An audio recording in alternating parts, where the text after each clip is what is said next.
Assalamualaikum warahmatullahi wabarakatuh.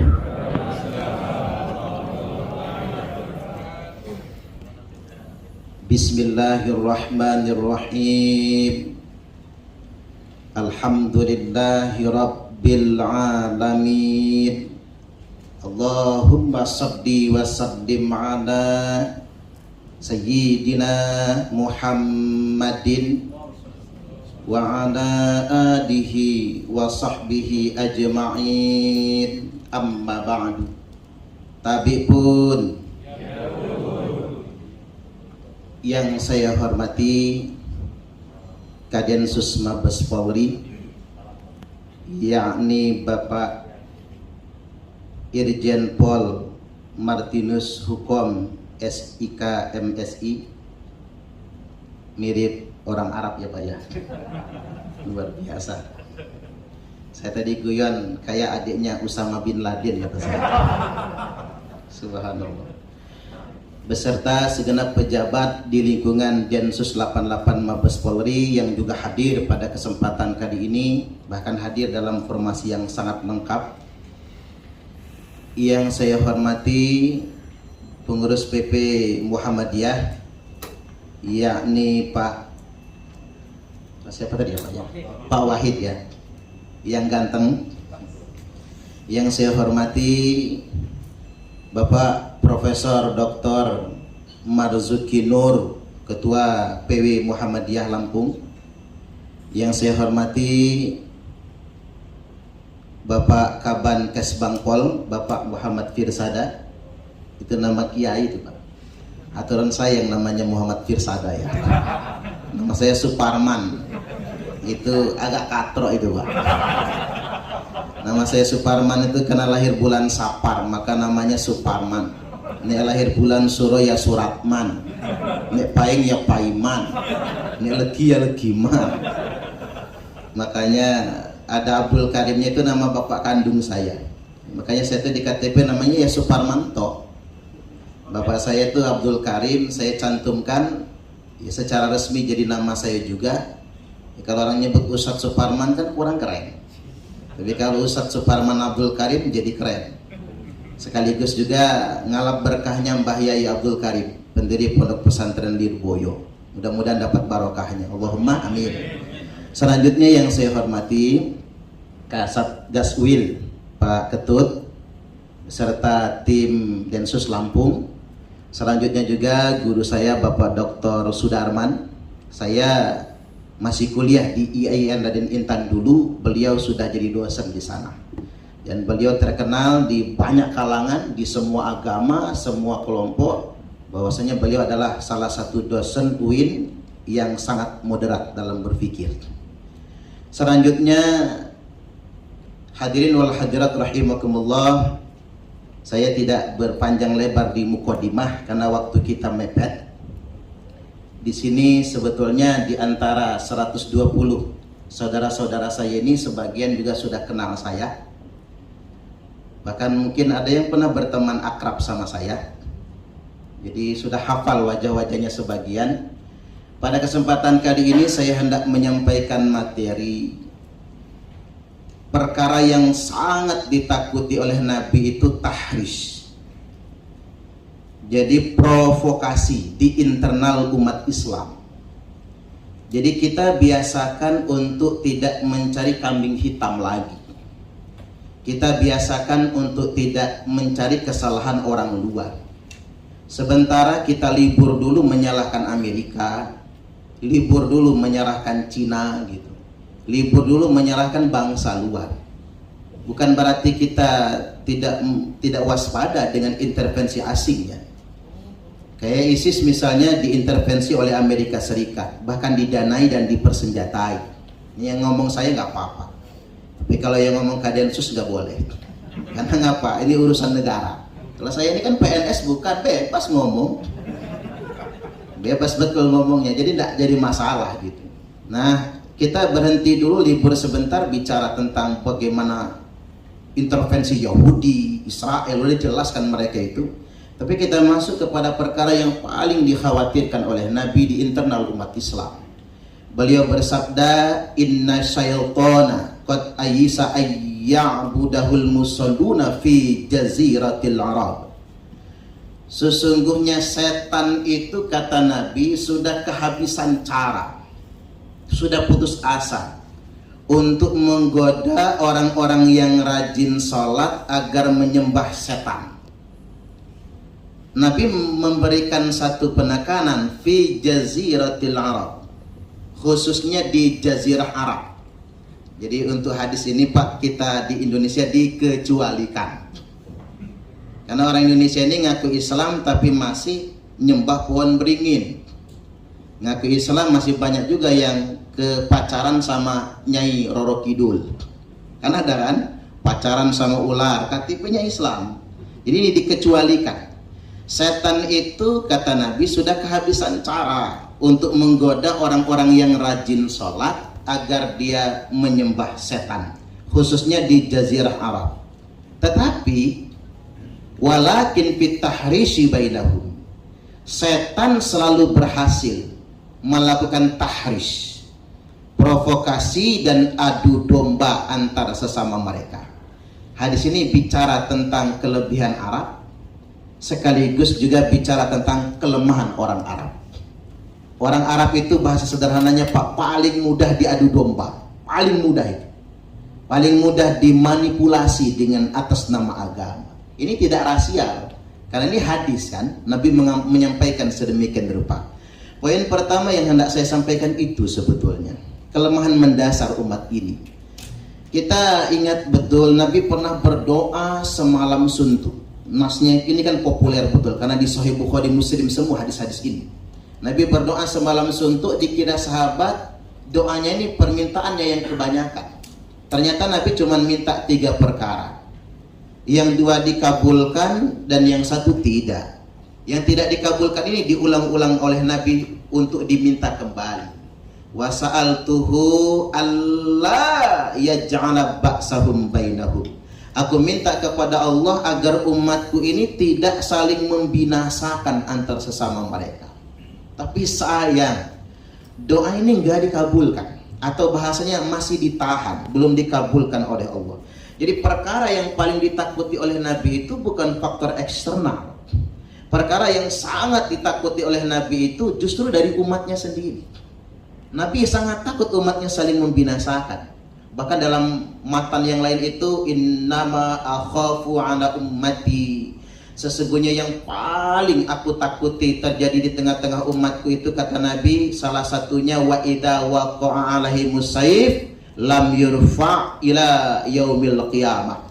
Apabila antar sesama mereka sudah menghunus pedang, menghunus senjata, itu tidak akan pernah terhenti sampai datangnya hari kiamat nanti. Maka kita mengerucut, dan itu terbukti setelah wafatnya Nabi, fitnah yang kata Nabi tahris itu benar-benar terjadi.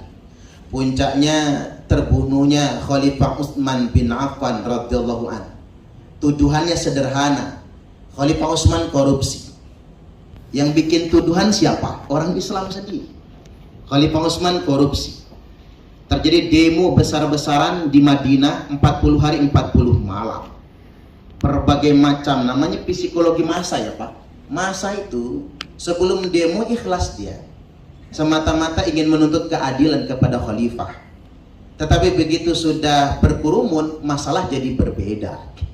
Muncul kerumunan di malam ke-40, orang manjat dinding rumah Khalifah Utsman, kemudian beliau ditikam dadanya, ulu hatinya, darah membasahi Al-Quran yang sedang beliau baca. Ini kan luar biasa. Dan yang membunuhnya sahabat sendiri. Kadang-kadang para kiai sungkan untuk mengucapkannya. Ada beberapa riwayat menyebutkan yang menusukkan pedang itu diantaranya Ammar bin Yasir. Yasir dan Sumayyah itu orang tuanya, itu kan mati syahid, disiksa oleh orang kafir Quraisy, dan punya anak Ammar bin Yasir, dan dialah yang menusuk dadanya Utsman. Bayangkan bapak-bapak, saudara-saudara, pakai logika kita zaman sekarang lah. Kalau pakai logika saya, nggak mungkin Khalifah Utsman itu korupsi, karena beliau itu menantu Nabi dari 2 putri Nabi, dan beliau itu dijamin masuk surga, dan beliau dibunuh di usianya itu kalau tidak salah itu 79 tahun. sudah hampir 80 tahun, bisa apa orang umur segitu? Tapi kecolongan, kemudian ditikam. Waktu itu nggak ada pas pampres soalnya ya, nggak ada pengamanan. Sekarang udah modern, ada pas pampres. Habis itu fitnah nggak berhenti. Di baiat Imam Ali, nggak lama muncul demo besar-besaran di Basrah. Yang mimpin demo Ummul Mukminin Aisyah radhiyallahu anha. Ini kadang-kadang orang Islam itu sungkan nyeritain ini Pak, takut orang salah paham. Coba kita ingin buka di sini. Kita ini sebetulnya tidak sedang perang Badar, maksud saya, kalaupun terjadi. Tapi yang terjadi itu perang Jamal, perang Siffin. Balik lagi demo besar-besaran. Nah disitulah provokator muncul, yang disebut tahris tadi itu. Provokator muncul berbagai macam fitnah, dan saya baca dalam beberapa kitab sirah, di zaman itu banyak betul orang bersumpah demi Allah untuk meyakinkan Ali itu curang. Jadi khalifah itu curang. Dikarenakan katanya Ali yang bersiasat melakukan pembiaran terbunuhnya Khalifah Utsman. Maka Ali dianggap curang. Maka banyak orang bersumpah demi Allah. Makanya bapak-bapak Imam Syafi'i mengingatkan, kalau orang segitu mudahnya bersumpah demi Allah, ketahuilah dia pendusta. Hanya bapak-bapak sering saya sampaikan sama ibu-ibu, Bu, kata saya, kalau laki dikit-dikit demi Allah ketahuan bohong dia itu. Bener Pak. Bapak-bapak yang pengalaman jadi player ya, jembelang mata keranjang, itu gampang betul ngucap demi Allah kan gampang kan, ngucap demi Allahnya gampang banget. Begitu pun kejadian di perang Jamal itu. Maka ada provokator, mana Gubernur Basrah. Gubernur Basrah itu yang mendamaikan masa demonstrasi. Karena gubernur terbunuh, maka tak terelakkan terjadi perang saudara pertama dalam sejarah Islam, yakni perang Jamal. 18.000 sahabat Nabi wafat, meninggal dunia. Saya nyebutnya sia-sia sih, karena perang saudara itu, bukan sama Abu Jahal perangnya. Tahun depan, jaraknya cuma 6 bulan tuh kalau tidak salah, muncul kekuatan politik Muawiyah. Muawiyah itu kalau dianalogikan zaman sekarang, kekuatan politik Orde Baru, menguasai banyak sektor-sektor ekonomi sebagainya gitu ya, kalau diumpamakan. Dan mereka tuh mapan betul gitu, sangat mapan. Nah maka kemudian Bani Umayyah ya, Bani Umayyah itu sedemikian rupa. Muawiyah kan anaknya Abu Sufyan, mantan penguasa Mekah yang diturunkan secara damai. Maka terjadilah perang, yakni perang Siffin. Perang Siffin ini 80.000 sahabat Nabi meninggal dunia. Itu masih dalam kategori sahabat. Perang apa itu? Namanya perang saudara. Disitulah muncul yang disebut dengan Khawarij. Khawarij itu kalau zaman sekarang ISIS Pak Jenderal. Jadi Khawarij yang beda sama dia kafir. Ali kafir, Muawiyah juga kafir, semuanya kafir. Yang benar dia dewe. Maka di dengkot Khawarij terkenal namanya Abdurrahman bin Muljam. Itu hafal Quran 30 juz. Hafal Quran 30 juz. Dialah yang menikam lehernya Imam Ali lagi mengimami sholat subuh. Ketika akan dieksekusi mati, ya kayak Imam Samudra gitulah, akan dieksekusi mati, apa kata Abdurrahman bin Muljam? Saya nggak mau bertobat karena saya belum pernah berbuat maksiat sekalipun. Loh, Anda kan membunuh khalifah. Saya tidak sedang membunuh khalifah, tapi saya membunuh orang kafir di bulan suci Ramadan. Maka sampai mati Abdurrahman bin Muljam tidak mau bertobat.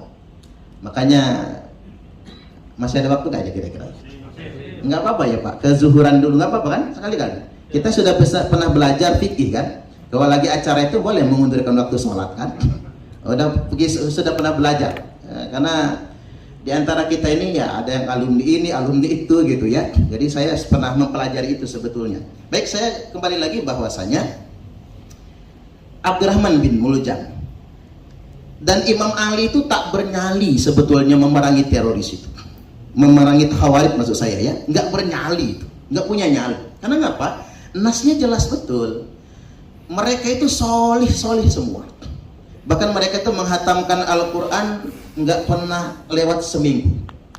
Disebutkan dalam sabda Nabi, yakhruju qaumun min ummati, akan keluar sekelompok orang di tengah-tengah umatku, yaqra'una Al-Quran, mereka semua fasih membaca Al-Quran. Ini jelas, ini harus bersayap ya Pak. Nanti saya diomong Ustadz Parman menghina orang yang baca Quran. Jangan begitu. Yaqra'una Al-Quran, mereka semua fasih membaca Al-Quran. Laisa qira'atukum ila qira'atihim bisai, di mana bacaan Quran kalian tidak ada apa-apanya dibandingkan dengan bacaan Quran mereka. wala salatukum ila salatihim bisai, puasa salat kalian tidak ada apa-apanya dibandingkan dengan salat mereka. Wala siyamukum ila siyamihim bisai, puasa kalian tidak ada apa-apanya dibandingkan dengan puasa mereka. Disebutkan dalam matan redaksi yang lain, yahkiru ahadukum amalahu min amalihim, salah seorang di antara kalian pasti minder kalau membandingkan amalnya dengan amal mereka semua. Mereka tuh lebih tekun daripada kita Pak ibadahnya. Mereka tuh lebih rajin baca Qur'annya daripada kita semua. Namun kata Nabi jangan ragu. Fa idza kharaju faqtuluhum, maka apabila mereka sudah keluar perangi mereka. Tsumma idza kharaju faqtuluhum, sungguh apabila mereka sudah keluar perangi mereka. Tsumma idza kharaju faqtuluhum, sungguh apabila mereka sudah keluar perangi mereka. Fatuba liman qatalahum, maka beruntunglah orang-orang yang berani memerangi mereka. Bahkan Nabi sampai sebutkan 10 kali. Nabi itu jawami'ul kalim, punya gelar ngomong singkat, padat, mengena. Nabi nggak pernah mengulangi kata-kata kecuali pada sesuatu yang distressingkan, ditekankan sekali. Dan Nabi mengulangi sampai 3 kali kata-kata wajib memerangi mereka. Dan Nabi mengulangi sampai 10 kali, beruntunglah orang yang berani memerangi mereka semua. Artinya memang ini jadi tanggung jawab kita semua. Balik lagi bahwasanya kepada tahris tadi.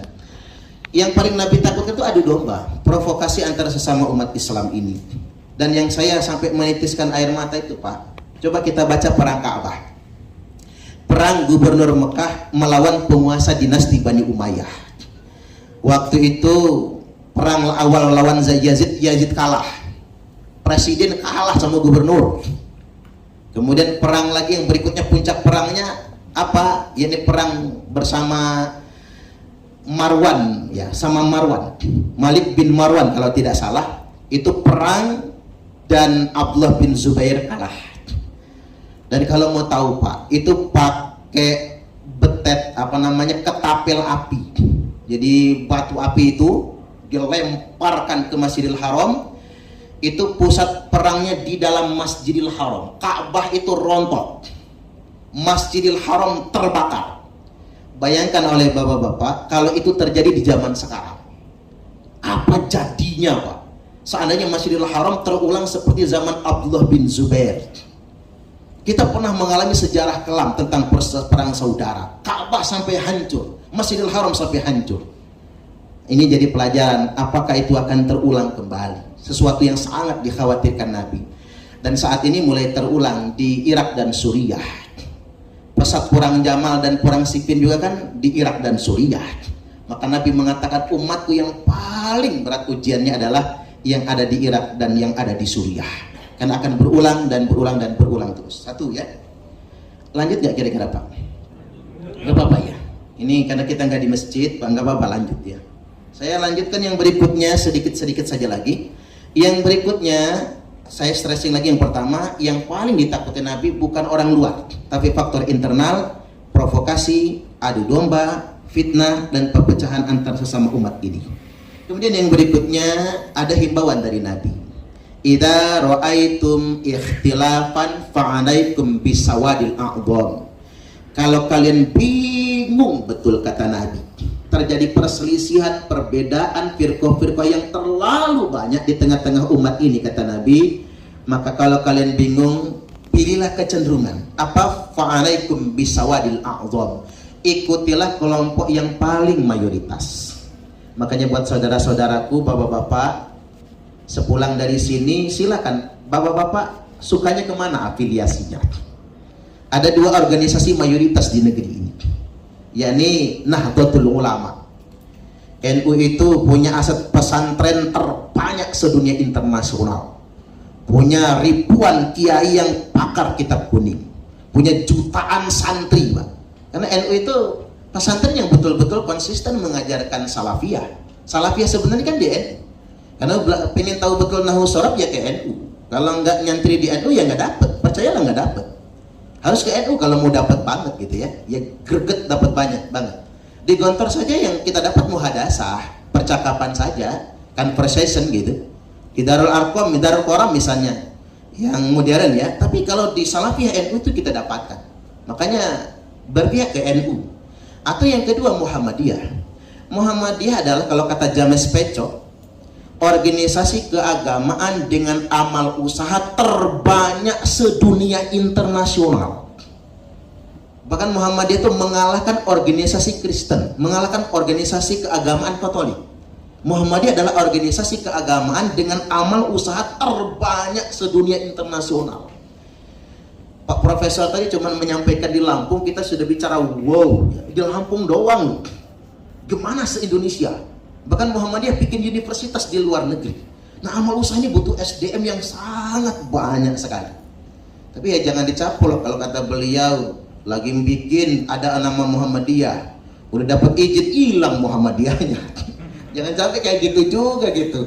Numpang bangi kalau kata orang Lampung. Jangan pula kayak gitu, Pak.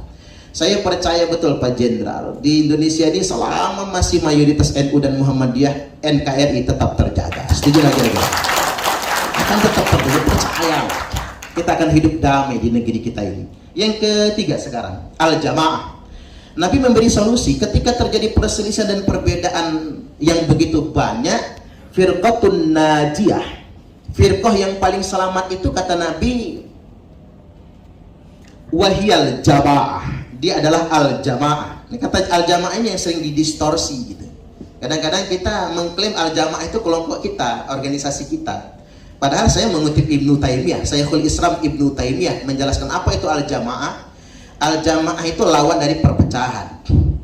Al-jamaah itu artinya tempat berkumpulnya pemimpin umat untuk bersepakat dalam urusan mereka. Dan satu-satunya institusi yang paling sah tempat berkumpulnya pemimpin umat untuk bersepakat dalam urusan mereka hanya negara. Kerakyatan yang dipimpin oleh hikmat, kebijaksanaan dalam permusyawaratan, perwakilan, ahlul halli wal aqdi. Udah jelas cuma negara. Ya kalau organisasi Bapak Ibu, Khilafatul Muslimin misalnya ya, cuman organisasi, ya orang mengklaim semua dong.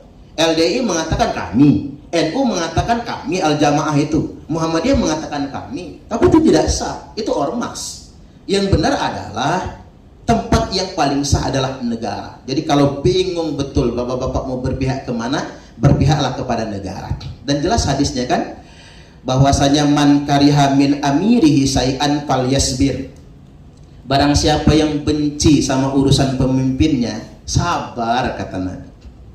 Bapak-bapak yang gak milih Jokowi sabar ge Pak, 2024 juga selesai.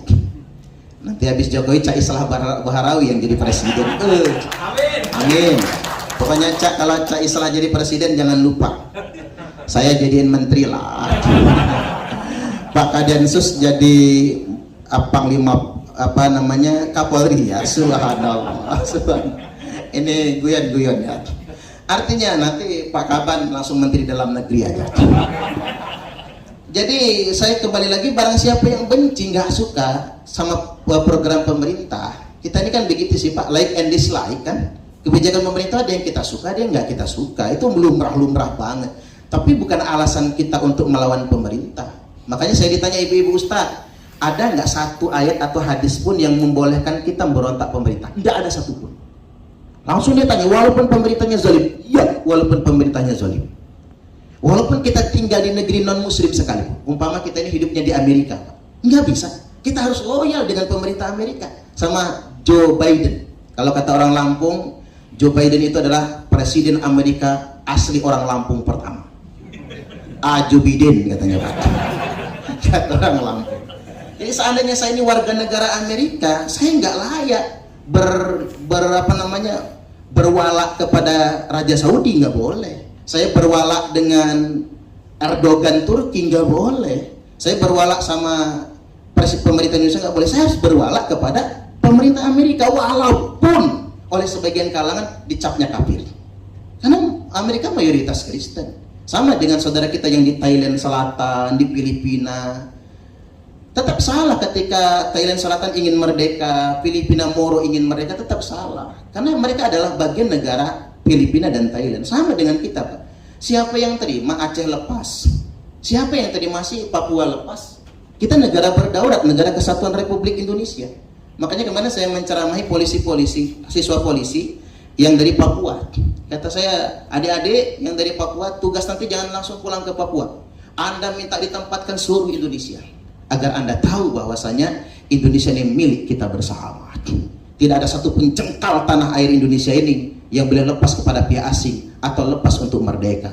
Negara Kesatuan Republik Indonesia harus kita jaga. Kembali lagi saya ke hadis tadi, barang siapa yang melihat sesuatu dari pemerintahnya yang dia benci, sabar saja.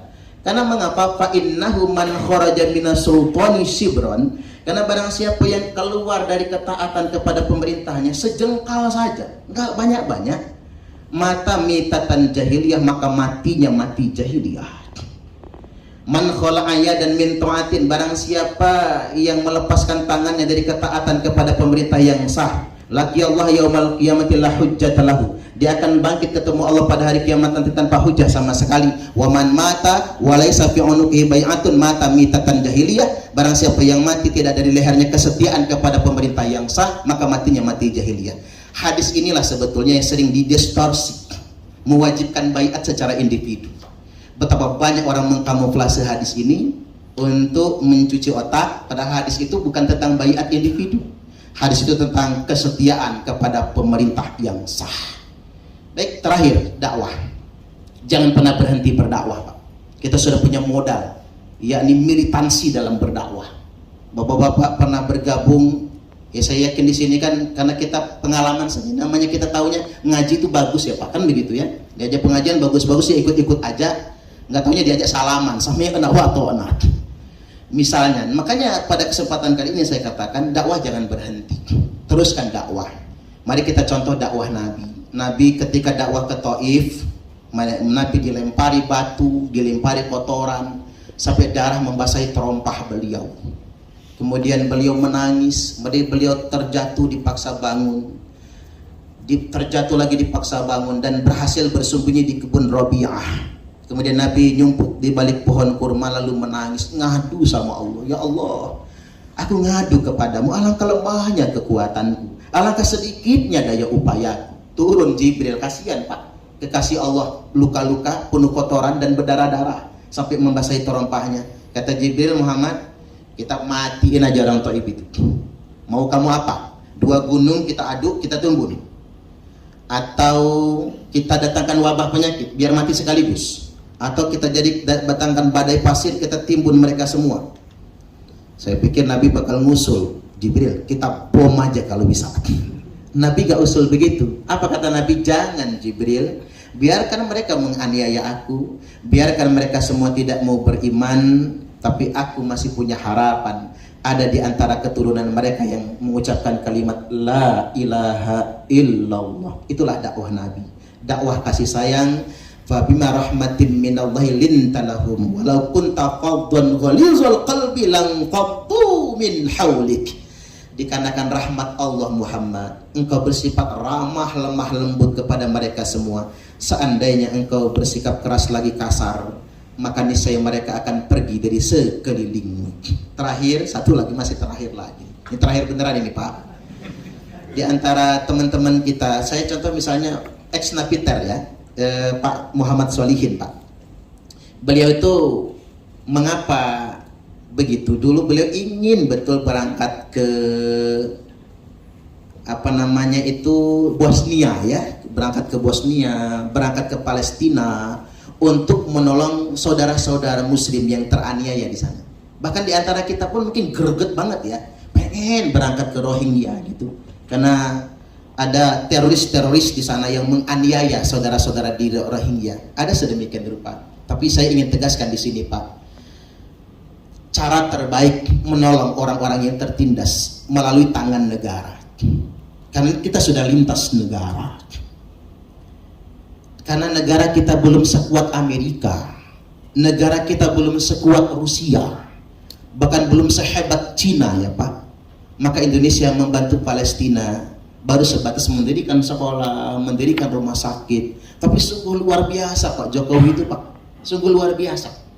Terserah kita kemarin pilih Pak Jokowi atau tidak, sungguh luar biasa menunjukkan cintanya kepada rakyat Palestina. Sekolah didirikan, fasilitas rumah sakit juga didirikan di sana, karena kita mampunya begitu. Tapi seandainya Pak, seandainya Indonesia ini hebat, sekuat Amerika Serikat, Jangankan cuman itu Pak, nyerang Israel aja gampang kita. Tapi syaratnya itu, Indonesia itu harus menjadi negara adik kuasa.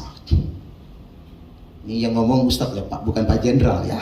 Jangan diambil hati. Betul, artinya kalau kita ingin bisa menolong negara luar yang bukan negara kita, bukan hanya tentang itu ya Pak, semua negara yang tertindas, tidak hanya karena etnis dan agama ya, tapi siapapun, kita harus sekuat dulu Amerika. Tetapi Indonesia masih negara yang lemah. Seandainya kita rongrong negara kita sendiri, boro-boro kita akan menolong negara lain, kita malah hancur-hancuran kayak Irak dan Suriah. Untuk menolong negara mereka sendiri saja nggak bisa, boro-boro akan menolong negara lain.